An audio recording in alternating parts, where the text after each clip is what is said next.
Let's turn 150 pesos scallops into a restaurant quality dish.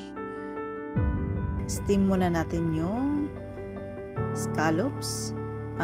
Pwede na po wag lagyan ng tubig kasi mayroon po siyang sariling tubig na lalabas sa shell niya. So, steam na natin siya for about mga 3 minutes. Madali lang po yan maluto. Pag bumuka na po, it means luto na po yan. So, i-arrange lang po natin yan para mamaya madali lang po natin ilagay sa baking pan. Isa-isahin lang po natin tanggalin yung shell hanggang sa maubos ito para mas madali po paglagay ng cheese at saka yung garlic with butter.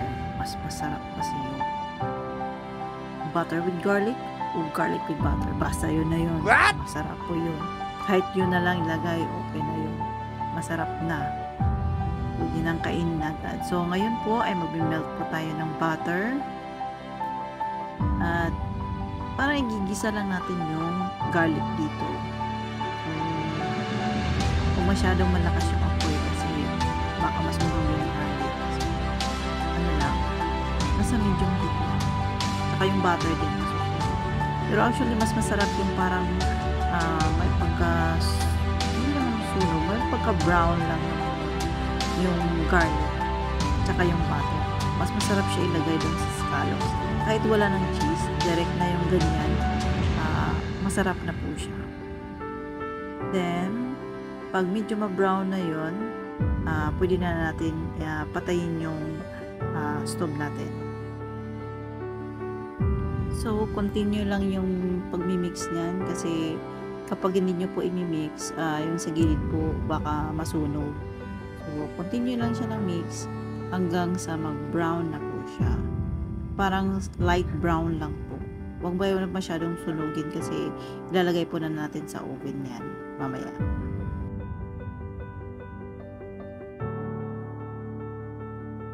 So, isi-sit aside lang natin to after para ma-prepare muna natin yung sa scallops. So, ngayon po, lalagyan na po natin ng cheese. Ang gamit ko lang po dyan is cheddar cheese. O, dito sa atin sa Pinas, Edin cheese. Pwede rin quick melt na mga cheese. Pwede din mozzarella para may effect na, may parang elastic na cheese dyan. Masarap din yun. Kahit anong cheese, okay na. Kasi yung garlic at butter, masarap na yun para dyan. So, nilalagyan ko lang ng lahat ng cheese para may pagka-salty kasi konti yung cheese. So, magbibigay po siya ng umami doon sa scallops. Ang scallops na rin, masarap na rin yan. Ngayon, nilalagyan ko na po yung butter with garlic. Isa-isahin po yun lalagyan. Kailangan po makot po yung scallops para manuot po yung lasa nun. Masarap po yan. Para sa akin po kasi mahilig po ako sa garlic. Medyo crunchy po yung garlic once na maluto po yan. And lagyan lang po natin isa-isa yan hanggang sa maubos yung Then, actually nakulangan ako sa garlic so nilagyan ko ng garlic parsley. Mahilig lang po talaga ako sa garlic. At saka nagdadagdag po yan ng lasa. At saka yung bango. Yun. Isahid-sahid ko lang yan. Ilalagyan ko lang. Masarap na din yan.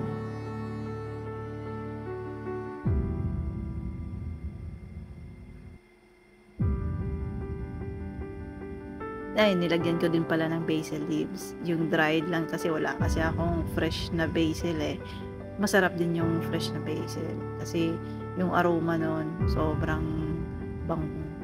So, mahilig din po kasi ako sa mga spices, mga herbs. Kaya yan, pangdagdag bango doon sa scallops para hindi siya yung parang dagat na dagat yung So, ito, magiging siya, mabango. So, nilagay ko na po sa oven. Actually, naka-preheat na po yung oven yan.